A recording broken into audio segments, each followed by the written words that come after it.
Malmesbury town where the hearts ignite, a home for the lost where the broken find grace. KLC's the place, God's love fills this space. The walls echo truth, the air hums with praise. God's power surrounds in mysterious ways. Through every word preached, every hand held tight, KLC lifts souls like the dawn from the night. At KLC we stand in His embrace. Wonderful. It's a privilege to go on with our series this morning. I don't want to keep you long, but I want to share. We are busy with the series Roots and Reach, and this morning we will look at number 4, Empowered in Prayer. Before we do that, just our theme for the year. Paul writes in Philippians 3 verse 10, the Amplified Classic, he says, "For my determined purpose is that I may know Him, that I may progressively become more deeply and intimately acquainted with Him, perceiving and recognizing and understanding the wonders of His person more strongly and more clearly." This is Paul that studied with the best of the day, and he said, my determined purpose is that I may know Him. And that's why it's our theme for the year, and I pray that the Holy Spirit will guide you and that you will come to know Him on a level like never ever before. Our series, Roots and Reach, is found or is built upon Acts 2:42. Acts 2:42 in the NIV says, they devoted, this is now the first church or the early church, they devoted themselves to the apostles' teaching and to fellowship, to the breaking of bread and to prayer. This is 4 pillars that the early church was built on. Last week, we looked at number 3, anchored in worship. Just a quick recap. And we saw that worship is not just singing a couple of songs. 'n paar vinniges en dan 'n paar stadiges nie. That's not worship. Worship is a life laid down before God where He is the Lord of my life. He's either Lord of all or He's not Lord at all. Lots of people, and we talked about it, want Him as their Savior. They don't want Him as their Lord. Because the moment He is my Lord, He is in control of my life. And everything I am and I have belongs to Him. And then I can't say what I want to say. I can't do what I want to do. I can't just go around doing life like I want to do it, because He is the Lord of my life. What does He want me to do? And then we saw that the communion table, breaking bread, and at our homes is part of worship. Why? Because it keeps the cross central and the focus on Jesus all the time. That's why it's so important. And we ended by saying, how can we devote ourselves to the breaking of bread today? And we had a look at 4 things. Value communion. In other words, approach the Lord's table with reverence and gratitude. Practice hospitality. Open your home and invite people for a meal. Share your table. Break down barriers. Don't just eat with those that like you or that you like. Invite the lonely, the outsider, the hurting. And then we said, celebrate with joy. Meals are moments of grace. Let gratitude fill your heart. Use the opportunity to sit around a table to share. How was your day? How was it going? And I said, we live in a time where life is so difficult and busy. And even in my house, we don't sit around the table in the evenings all the time. Because you work hard and you work late, so you come home and you grab a plate and you eat food and there you go. But I can remember, and I'm just thinking about it now, I can remember when I was small and in the house, what an awesome time it was sitting around a dining table, having supper together, sharing our day. There we can share with one another. There we can pray for one another. Ons het huisgodsdienst gehou by die tafel. It's an opportunity to minister to our family, to one another. And that's why meals is so important. Today, I want to look at number 4, empowered in prayer.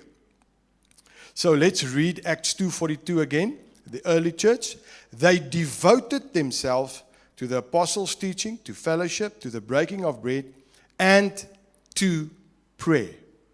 They devoted themselves to prayer. Now I want to say something. Just like breathing is so important and essential for life, so is prayer to the church. A body cannot live without oxygen, and a church cannot live without prayer. We can say a lot about prayer. There's so many scriptures and things that I can say, but I just want to touch on a couple of things this morning.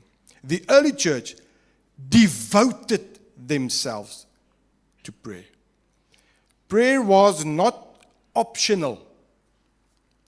It was not something that I can choose to do.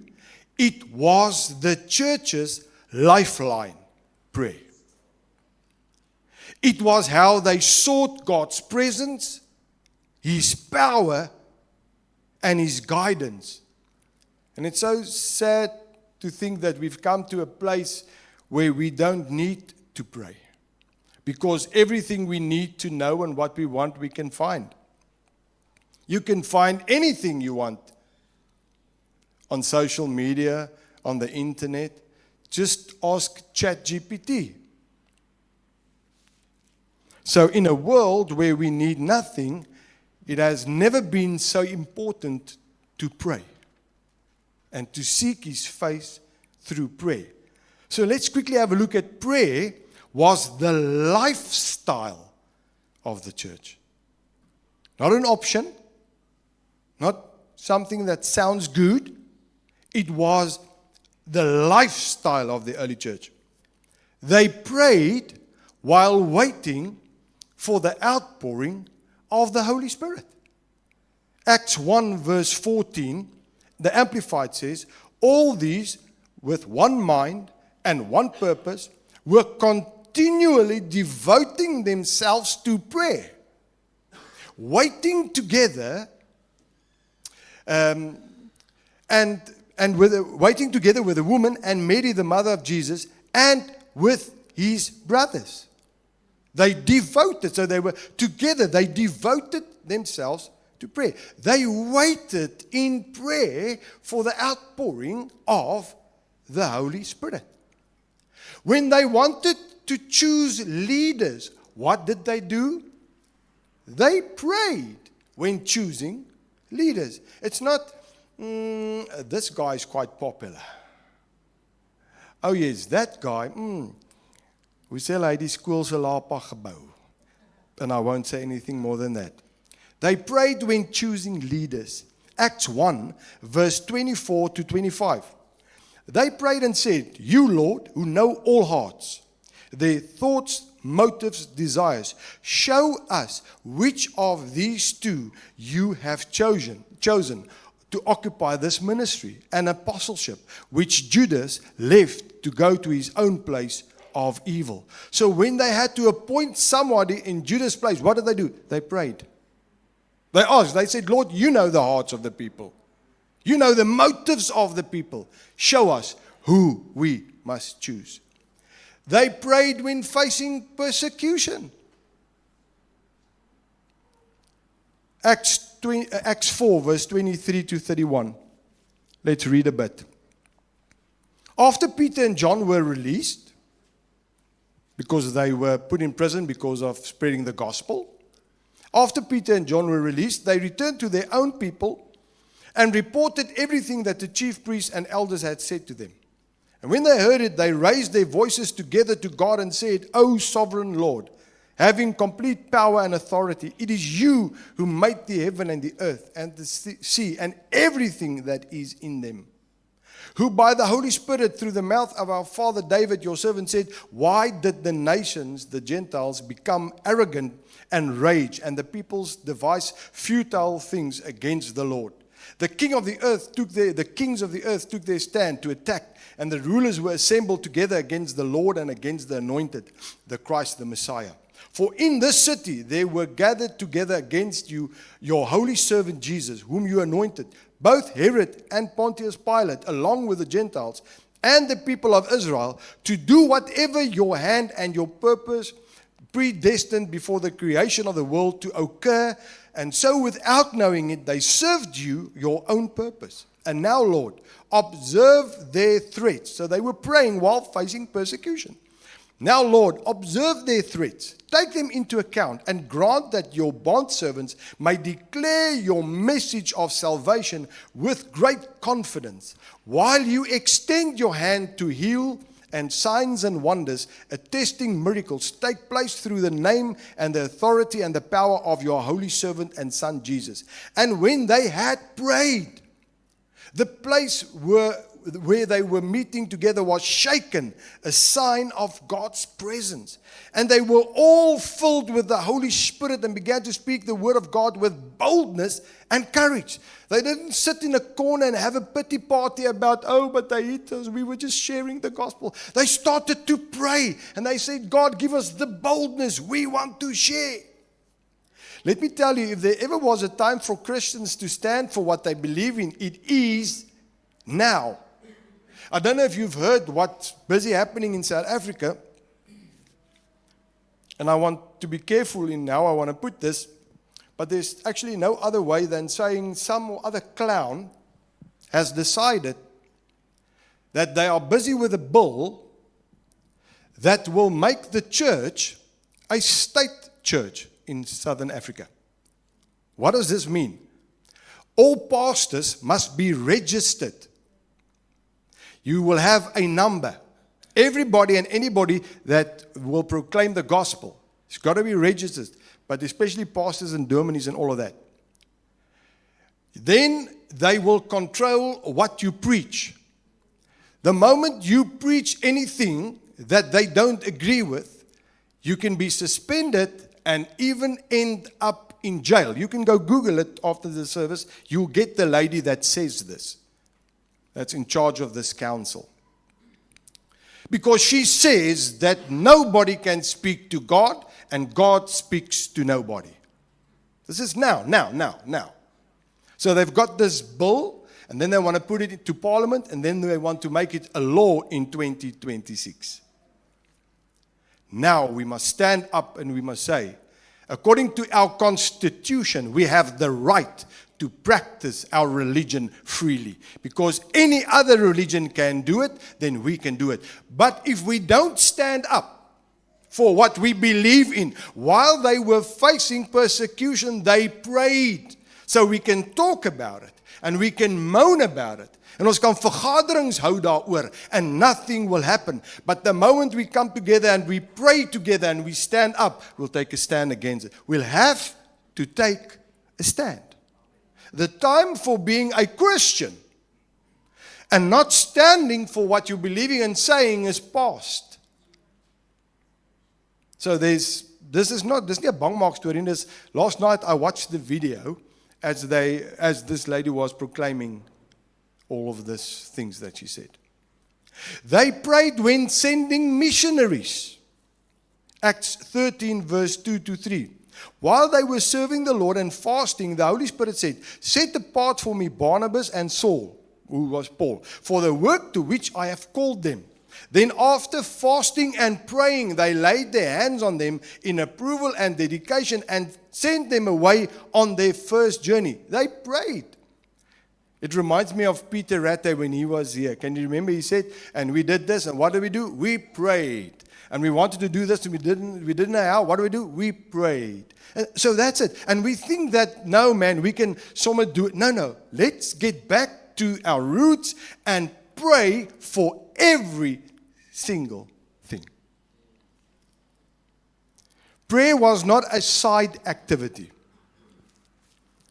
Prayer was central to everything the early church did. Central. Prayer releases God's power. Acts 4:31, Amplified says, and when they had prayed, the place where they were meeting together was shaken, a sign of God's presence. And they were all filled with the Holy Spirit and began to speak the word of God with boldness and courage. Prayer shakes things. Prayer opens the heavens. Prayer fills you with boldness. When you start praying and you start building yourself up, and you go out and you say, waar se ou ek wil hom nou van die Here vertel. Because prayer is communicating with God, the creator of the universe. That's what prayer is. Philippians reminds us, Paul comes and in Philippians he reminds us, Philippians 4 verse 6 to 7. Do not be anxious or worried about anything, but in every circumstance and situation, by prayer and petition with thanksgiving, so important, with thanksgiving, continue to make your specific requests known to God. And the peace of God, that peace which reassures the heart, that peace which transcends all understanding, that peace which stands guard over your hearts and your minds in Christ Jesus is yours. Prayer and thanksgiving places the focus on Jesus. It takes it away from your situation and what you are going through, and it puts it on Jesus. That's where the focus must be, Jesus. Prayer brings peace.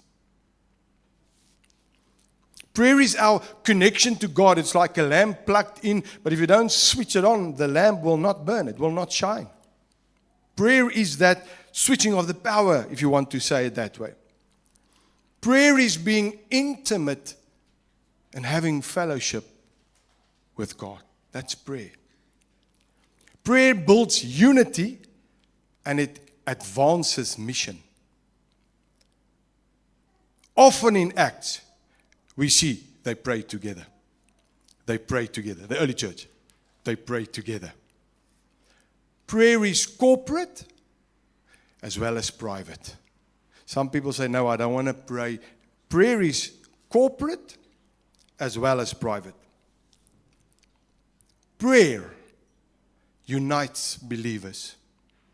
The moments we've got something to pray about, we are united. I forget about, this is how I feel and this is what I want to know. It's about, this is the situation. Let's pray. Prayer gives vision for mission. Lord, how and where must we go? Let's pray. Let's pray. Pray together. Prayer prepares hearts for revival. Because we are intimate with God and we pray, our hearts are prepared. Lord, what do you want to do next? When a church prays together, there's action. God is seen in the action of the church when a church prays together. And that's why Intentional Wednesdays is so laid so heavy on my heart. That you pray for someone, that you don't just get up and you really ask the Holy Spirit, who can I reach out to today? And not just on a Wednesday, every day, but prayer. You see, when a church prays together, there's action. Why? Because one soldier becomes part of an army. Die vyand is nie bang vir een soldaat nie. Hy's bang vir 'n weermag. When we pray together, we are an army together. And then he sees, I must watch out. This is a family. They are united. How does this apply to my life? And I want to end with that. First of all, personal prayer. Make prayer your daily breath and not just an emergency call. Make prayer your daily breath. When you get up in the morning, prayer doesn't have to be in a certain way. You don't have to pray in a certain manner. When I grew up, you've got all kinds of people telling you, if you pray, you do the following. You go down on your knees, you put your hands together, you close your eyes, and you start saying whatever it is you say. So then, when you are small and you grow up, and then you think, I don't want to always be on my knees because the floor is nogal cold. And then they said, okay, but you must pray for half an hour at least. Now you're young in the Lord and you started, and now you start, Lord, I'm praying for the army. The army needs prayer today, especially. But I prayed a little less. But anyway, pray for the army. And then I'm finished praying for the army. Then I pray for the police. And then for the speed cops. And then for the gevangenes. And then for my mom and my dad. I don't want to really pray for my brothers and sisters. Because I'd like to verwerk them. And when I'm finished praying, I look at my watch. 5 minutes has passed. I thought, Lord, how am I ever going to get to half an hour? Then I must start with the police again. So then prayer became this thing. If you say pray, I'm a bit... Until I discovered that prayer is not a one-way street, but it is this fellowship with our Heavenly Father. What is in my heart when I pray?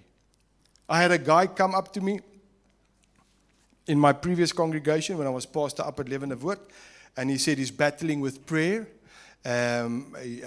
He battles to pray, and I said, okay, just quickly tell me how you pray. And he says, no, he comes home, closes the door, goes on his knees. He said, okay, now I want you for the next week to not pray at all. You should have seen his eyes. The pastor is telling me to not pray. I said, I don't want you to pray at all. He says, no, you can't. I say, you came to me for advice. I'm giving it now. Don't worry, it's on me. The Lord won't get you, He'll get me. It's on me. So he says, no praying? I said, yes. What I want you to do is, I want you to talk to the Lord. Oh, okay. I said, yeah, when you come home, I want you to go sit on the bed. Don't kneel. Don't close your eyes and don't put your hands together. I could see I'm talking to this guy and he's thinking, what? Are you a heretic? I said, then you just go sit on the bed and you say, Heavenly Father, Hemelse Vader, I had a rough day. I said, do you think He doesn't know about your day? Are you going to surprise Him when you tell Him about your day? He knows everything. He wants your heart. He wants to speak to you. But we are so tied into things. This is the way we've got to do it. And this is what we have to say. And this is the form. I said, so you go sit and you say, Lord, I had this and this day. And it was difficult. And ek het my vererg vir hierdie ou. But Lord, it was so nice. The day out, the sun was shining. After a week, he came back. And he said, wow, half an hour is nothing. I said, is it? He said, 45 minutes, just like this. I say, oh, so did you pray? He said, no, I did not pray. You said I mustn't pray. I just talk to the Lord. I said, well, congratulations, you prayed for the whole week. He said, what? I said, that's exactly what you did. He said, this is prayer. Intimate relationship with the Lord. Talking to Him and waiting to hear Him. Sometimes I'm so busy praying. I never make time for the Lord to say something to me. Oh, Lord, this is my grocery list. Thank you very much. Amen. And there I go. And the Lord wanted to, and there I go. I need His guidance. When I talk to Him, I must expect Him to talk to me. For now, how does the Lord talk? Number one, primarily through His Word. Do you want to hear His voice? Do you want to know what He says? Open your Bible and read. That is Him speaking to you. Primarily His Word. And then there's the Holy Spirit and the influistering and. So private prayer can become this awesome time where you drive your car and speak. Don't close your eyes while driving your car. Only if you drive a Tesla, then you can do that. But until then, don't close your eyes. Oh, but I must pray. You can open. Can I open my? Yes, you can open your eyes while you are praying. Because when we pray, it's the condition of our heart that counts. God knows if I honor Him as my Savior. I can sit, lie down, jump up and down. He knows I've got this awesome respect for who He is. It doesn't come through my words. And then I tell this guy, when you speak to the Lord, don't use all this big words. I mean, you never went to your dad while he was watching TV and sitting in his lazy boy and you wanted the ice cream. You never knocked on the door and said, oh, great Father, may I enter into your presence? He'll think, what have you been sniffing? And then say, oh, can I come before you? I needeth a ice creameth, becauseth I'm litheth, or whatever it is. No. You run in, jump on his lap. Dad, I love you. What do you want? Oh, ice cream. God is our Heavenly Father. And with no disrespect, He's waiting for us to jump on His lap. Just put our arm around His neck and just say, I love you. You're so awesome. I just love you. He created us. He's a Lord of relationship. Make it your prayer life. Make it exciting, your personal prayer life. Then there's corporate prayer, joint prayer gatherings. When we're asked to pray for a thing, pray together. Then persistent prayer. Don't give up when the answer is delayed. Don't pray. Everything today is instant. You drive through the drive-through, and when they are too busy, you get upset. Ask me. I've done that yesterday. I get so upset if the drive-through is full. Why? It's got to be like this, and it's got to happen, and I don't have time to sit in queues for, that lekker. Everything must be like this. No. When we pray, and there's no answer, keep on praying. The thing is, we must start to thank God, because sometimes we pray ourselves into unbelief. Hear what I'm saying? You pray for something, the Lord does not answer. You pray for something, the Lord does not answer. You pray for something, the Lord does not answer. Jy raak mismoedig. You say, well, He's not answering. I just give up. What about, Lord, I asked you this, and I thank you for the outcome in Jesus' name. Now I start thanking Him. I'm not praying for that anymore. I'm thanking Him for the outcome of what I already asked Him for. I just think about corporate prayer. We used to have prayer meetings where I came from. Man, and you could hear the people skinner under prayer. It was like holy skinnering. Like they were kneeling next to one another. Then I was there, I prayed. Then they prayed, oh Lord, I'm so glad that my name is not Fana. Now they're praying in somebody's name. Because Lord, I see he's battling with his Himir. He's like suckling, Lord. Oh, I'm so glad that I've got the fruit of the Spirit manifesting in my life. But oh Lord, arme Fana, he's battling. I don't know how his wife can keep it up with him, Lord. And so they skinnering to all the people. Fana's a problem. But it's holy. You even get like a bietjie hoendervleis, like, phew. No.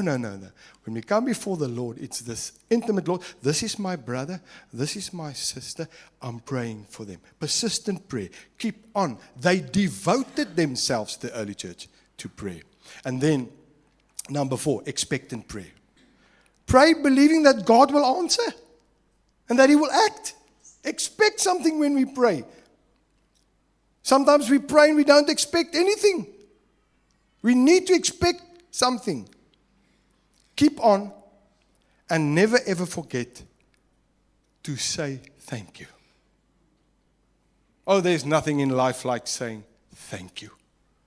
And to God when we say thank you. I want to conclude. The 4th pillar of the early church was prayer. That is how they were rooted in prayer. Prayer was everything they did. Let us be a congregation. Let us be a people of prayer. If you want to do something, pray. If you need something, pray. If somebody comes up in your, iemand kom op in jou gedagtes, pray for them. Let's become someone. We don't talk, we pray. Listen, I've got a problem with this and that. Okay, can we pray together?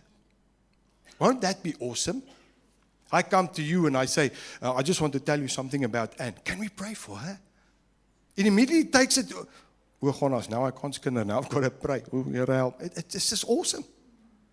Let's pray. Somebody once said, if you can't say anything good about anybody, pray for them. I know we said just keep quiet, but they said pray for them.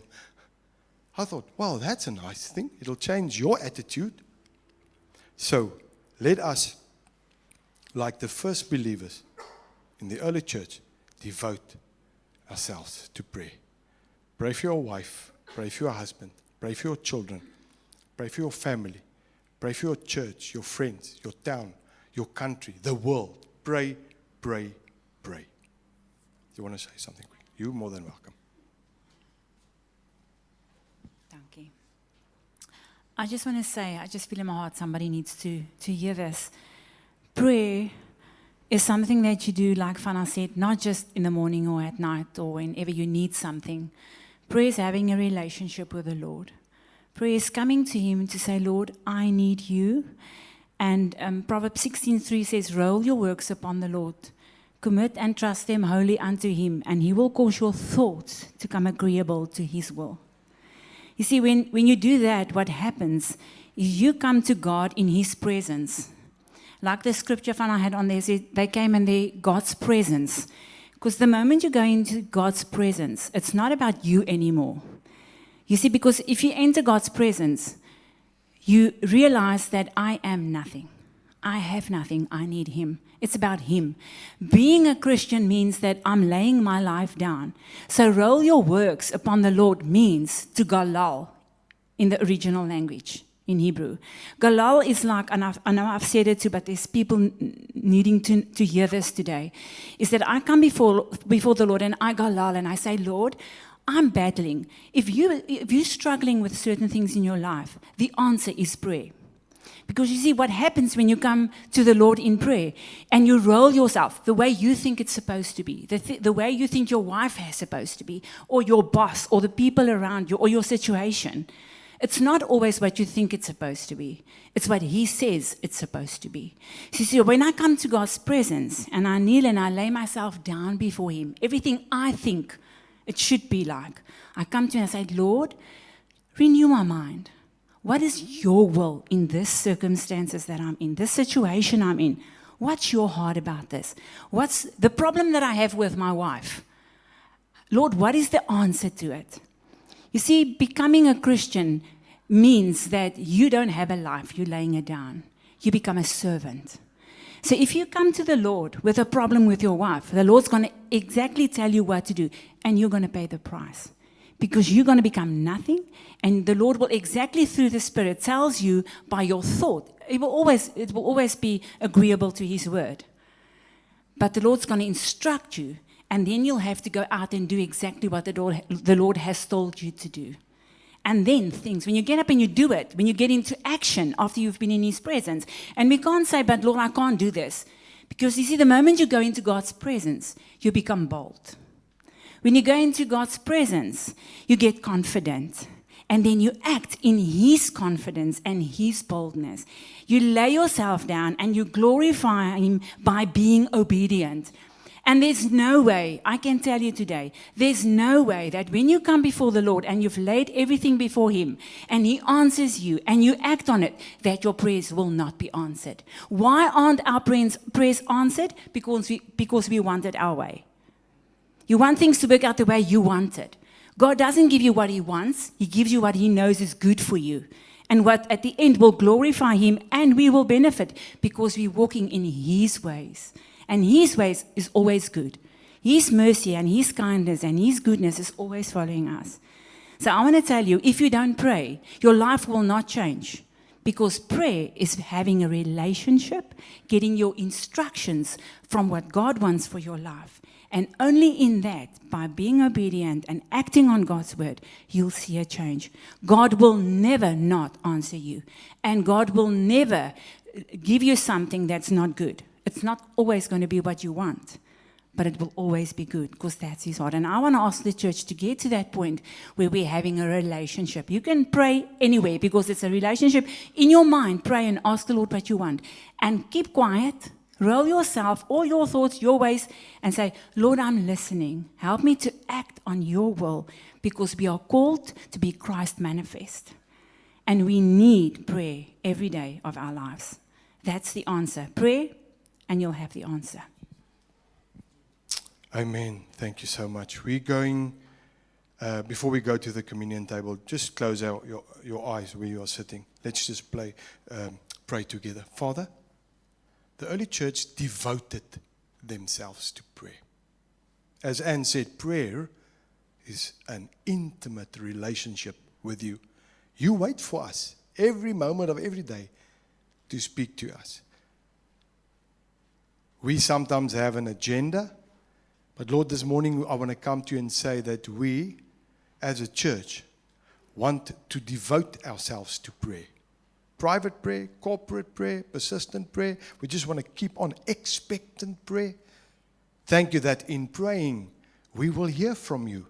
And like Anne said, then we will get the guidelines of how and when. And it will be the absolute best because it's your heart for us. Thank you that you are always there for us. Thank you that we've got this privilege that we can pray anywhere, anytime. It does not matter. Sometimes it's just this cry from our heart that says, Lord, help. And you are there. I pray that we will become a praying people like never before, because this is what will keep us standing in the times that we live. I declare that KLC Malmesbury will be a praying church, that we will pray for our families and for everybody, for our town, for our country, that we will seek your face and your answers for all and every situation. I pray it in Jesus' name. Amen.